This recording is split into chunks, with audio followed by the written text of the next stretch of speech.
The round of 32 in the Champions League has come to a close as we move into the round of 16. So let's talk about all the teams that are going through and all the teams that are eliminated, specifically highlighting the big talking points in this round of 32. Hello and welcome back to another episode of Charla Football. I'm your host as always, Gerardo. And if you guys haven't, make sure to subscribe, like, check out all the platform links down below in the description. And yeah, we're going to wrap up the round of 32. We'll talk about all the biggest talking points that happened in these past couple of weeks.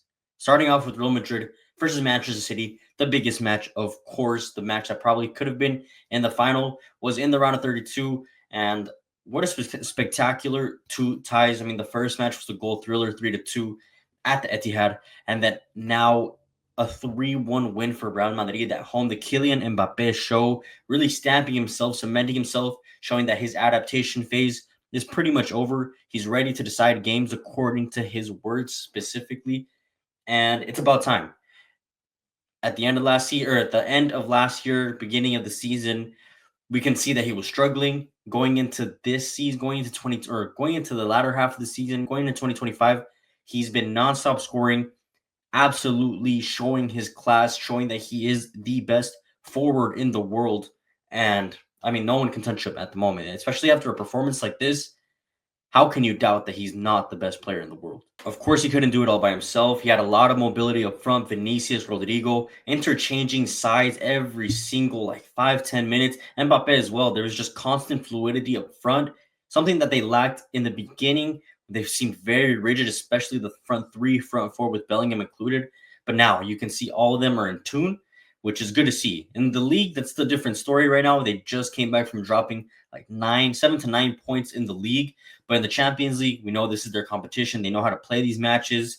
And yeah, Manchester City, for example, just never showed up. And I mean, they have a lot of experience, Bernardo Silva, John Stones, Ruben Diaz, but these guys looked like novices out there. Especially that first goal, the direct ball over the top from Raul Asensio into the path of Kylian Mbappe, who's running in between both experienced world-class center backs like John Stones, like Ruben Diaz. They look like they look like Sunday league players in that play. The way I think it was John Stones who trampled over himself, and I mean, neither one of them could have got into that ball. Mbappe, although with an absolutely beautiful finish, chipping it over Ederson, who really was stuck in no man's land. Really, I mean, what are you supposed to do in that point? But yeah, for Manchester City is very worrying. I mean, I think they will probably make top 4, top 5 in the league, respectively. Probably still will qualify for the next year's Champions League. But to be knocked out of the round of 32 in the very first edition of the Champions League, a team like City should have never been in this situation at all. And yeah, unfortunately, they had to come up against the reigning champions in Real Madrid, the best team in the world in Real Madrid. Now let's talk about some of the surprises. And the one that I really want to highlight at the moment, because the game just ended, it was PSV versus Juventus. Juventus, who were kicked out of the Champions League in the round of 32 as well. There's only one Italian team representing Serie A in the round of 16, that's Inter. And that's fair, because they are the best Italian team by far. But for Juventus, it's quite surprising. PSV aren't the strongest of opponents, and probably one of the ones that most of the other teams in the Champions League probably would have been praying for in the round of 32. And probably other teams in the round of 16 are looking at this like, okay, they can get something done against a team like PSV. But Juventus, they've been worrying pretty much in this middle part of the season, just constantly dropping points, not losing, but just winning and drawing more consistently rather than anything. And yeah, I mean, in this match specifically, they lacked fluidity, they lacked attacking threat, and I mean, that's the story of Juventus this whole season going forward. That's why they brought in a guy like Colomwani, who, I mean, has touched down in Juve from PSG, where he wasn't getting a lot of minutes, and at PSG just found his striking boots. Like as soon as he touched down, he scored like 4 or 5 goals in 5 games. Very impeccable stuff from Colomwani. But in this match was, I mean, Juventus pretty much were kept quiet, and PSV deservedly went through into the next round, beating them 4-3 on aggregate, 3-1 at home. It's a game that went into extra time. I think Juventus probably could have done a little bit more, especially if they were able to get it to go to extra time.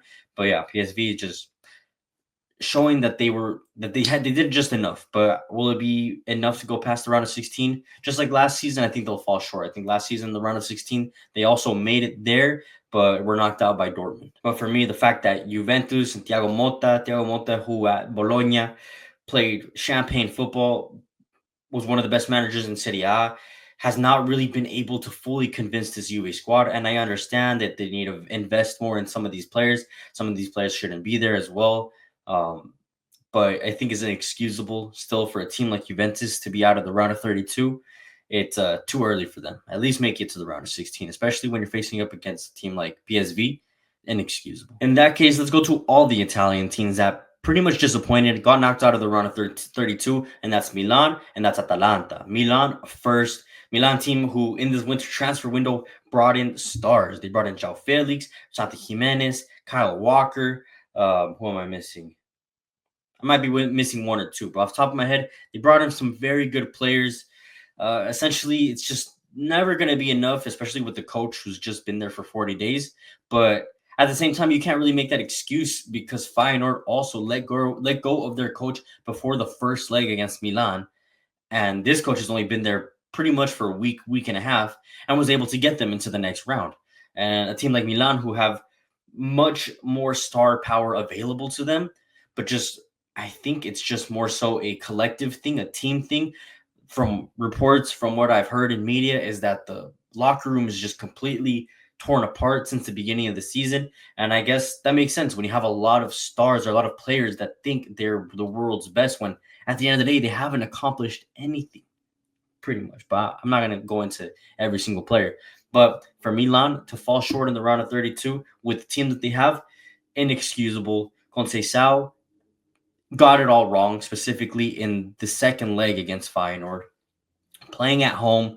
And yeah, Theo Hernandez was at fault for that red card. If you guys haven't seen it, it was a silly dive that just, I mean, I don't know what he was expecting. He acts like VAR isn't a thing. Like the referees wouldn't capture that or someone wouldn't whisper it, especially since he's already on a yellow card. For Theo Hernandez, that was just a low level IQ type of moment play. And yeah, inexcusable from his end as well. But yeah, when you're down 10 men, 1-1 on aggregate, basically you have the whole game ahead of you. You can still kind of go for it, but while being conservative. But in that moment, I really don't understand the substitution, specifically taking out Pulisic, who's probably one of the most consistent players for Milan. Santi Jimenez, who is on fire, who scored the only goal in that match. Overall, tactically, I think Conceição got it all wrong. As for Feyenoord, not much can you say. This team played the underdog role to a perfection, pretty much. They knew that that in the media, everyone was saying, "Oh, this is easy for Milan, especially at the San Siro." I even said that the San Siro, I think this was Milan's game to win.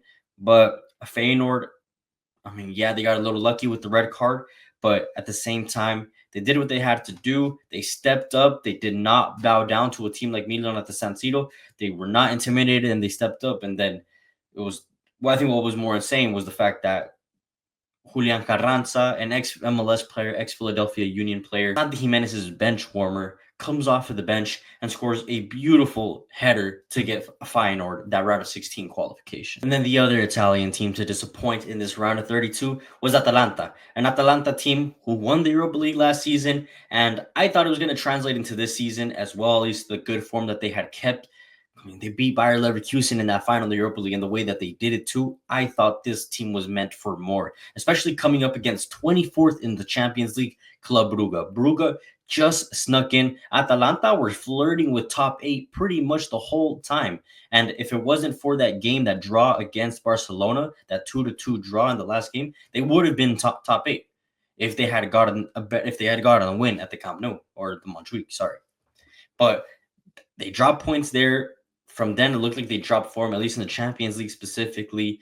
But that first leg was key. I think the way that they went out was pretty much sad. And yeah, there was a penalty. Probably shouldn't have been a penalty for Brugge. But if you're Atalanta, you have to do better, especially in your home.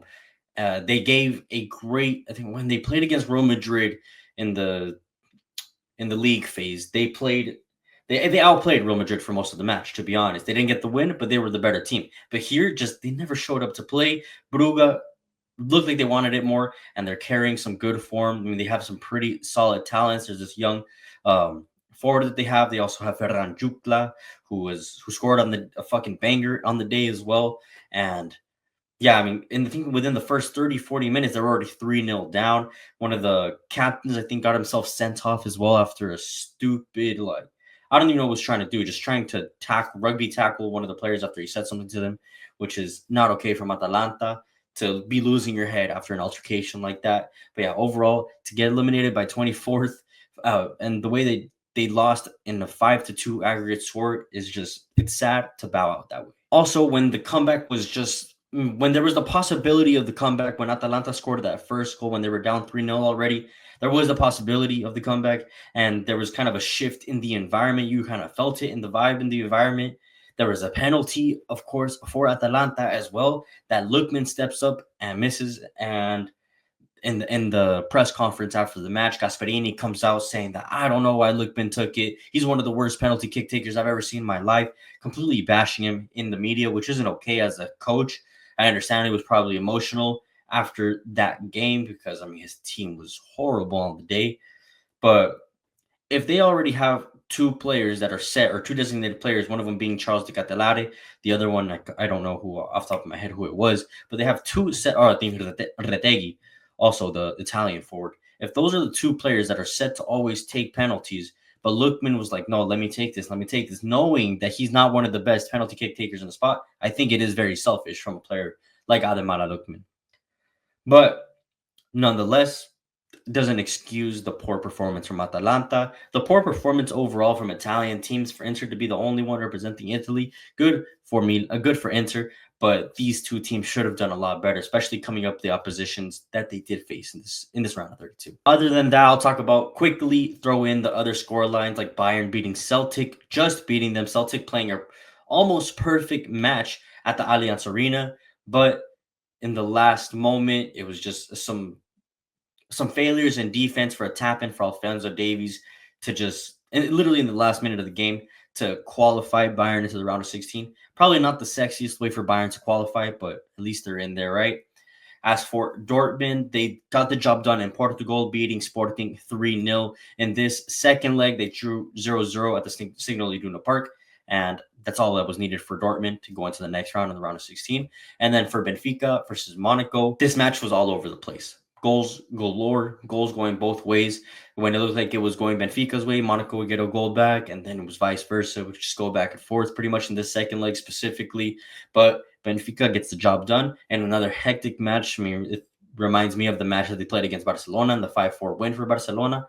But Benfica going through 4-3, not too surprising overall. The last game I wanted to bring up was PSG versus Brest, and I wanted to save this one for last. First off, because PSG in the league phase were flirting with being eliminated, especially in those final two matches against Man City, and I forgot who else they played the last match against. I think it was Stuttgart that they played at home. But they got it through into the round of 32. They faced Brest, who is a team they are very much familiar with, who is another Ligue 1 team. This is Brest's first season in the Champions League, a Brest team who has been almost spectacular.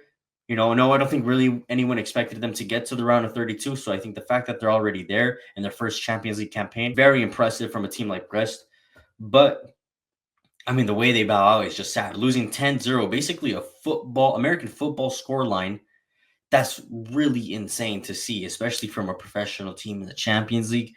A team like Brest that drew against Bayer Leverkusen at home. They beat Feyenoord away, I think, as well. Brest in the league phase, they weren't that bad. They were at some point, they were top four up until the final matches in the league phase. But Brest were not bad at all in their first season in the Champions League. But to go out like that to a team like PSG, understandably, though, that PSG are loaded with talent. We know they have tons of money to bring in that talent. I mean, we're looking at players like Vitinha, Bradley Barcola. They just brought in Kvaratskhelia, who got himself a goal and assist today as well. Dembele, who has been on fire and surprisingly didn't score in this match, or in the tie, yes, but in this match specifically where they won 7-0, no.